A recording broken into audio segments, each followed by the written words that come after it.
Hey Nick, I reckon you're probably the player that other clubs put the most homework into.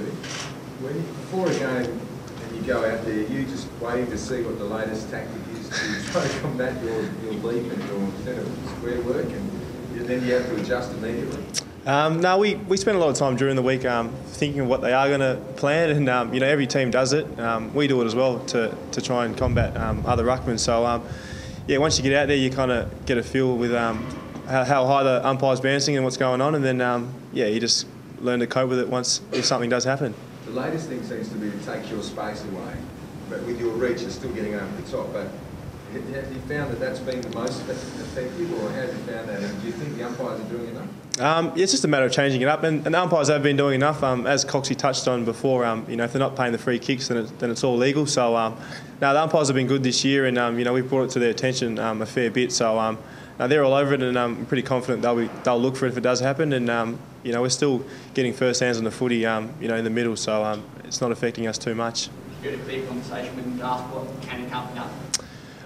Not myself personally. I'm sure the coaching staff has. Definitely our ruck coach Simon Easthall has as well, and just asked the questions, and they've relayed it on to myself and Coxie, and now we're pretty aware of what can be done and what can't be done, and it's just as I said, a matter of getting around it once it happens out in the field. How much practice are you putting in to find different ways to get around once they cross that line? Oh, we do it week in, week out. Since I started playing here at West Coast, and obviously this year we've done a bit more with Simon Easthall, just trying to vary it up on different ruckmen. Some weeks you'll come up against a smaller guy, and another weeks you'll come up against a guy like Darren Jolly. So it's just a matter of having different techniques and ways to get around it.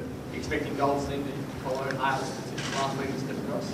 Yeah, Goldstein, he's a great ruckman. Just missed out last year, obviously, with the All-Australian selection, and he's had a solid career, and I look forward to the challenge of Goldstein. I'm sure Coxie does as well, and we just look forward, to playing him this weekend. Do you expect him to do the same thing as Hales? Do you expect him to stand back and jump or to cross the line? No, I'm not too sure.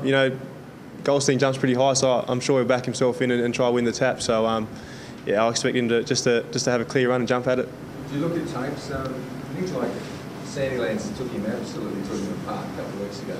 Do you look back and see what Sandy does, or I suppose you are quite a different player than him? Yeah, we do. We sit down every week, normally on a Tuesday, Wednesday, and we'll watch our tape from the weekend, and on the Monday, and then Tuesday, Wednesday, we'll sit down and watch the opposition.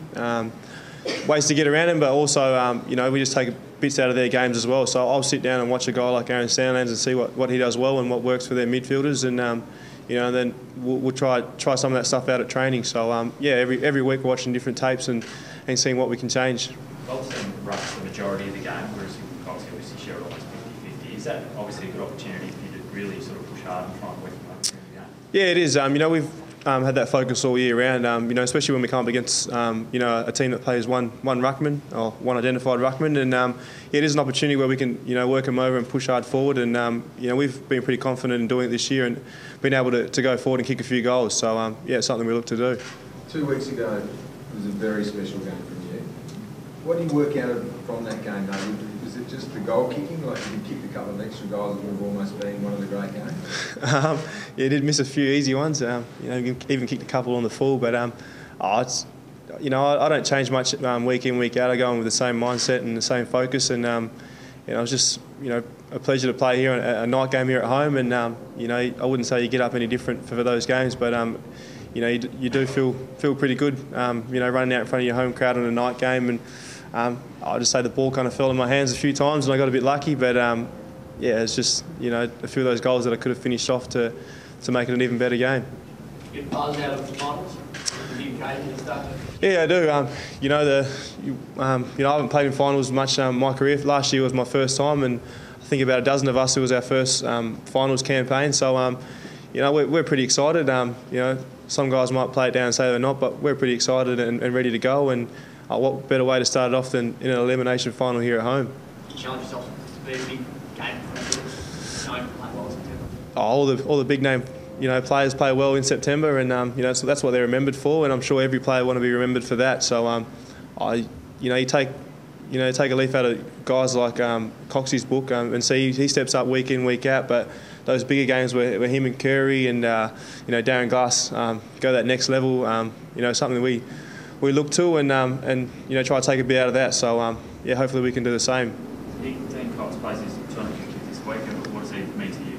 Oh, awesome amount. As he said, he does help me out a fair bit with my ruck work, and being able to work alongside him has been a pleasure. And I hope he's around for a lot longer. He's one of the greatest ruckmans, or if not the greatest ruckman I've seen. And just some of the stuff that he does. Even though he's late in his career, is still the best, and he's still the best at it. So I've been pretty lucky to share my ruck duties with Coxie. The fans were queuing up from last night before midnight. Great to see that passion from them and what this means to them. Yeah, it is. I love our crowd as well. Our supporters are, one of a kind, and they are the best, even though at times they might cop a bit of criticism. But I love our West Coast supporters, and driving in this morning, you see them out there in the rain, queuing up for tickets. It just shows the amount of support and the love they have for the game. So it's awesome to see. Would have been a cold night as well.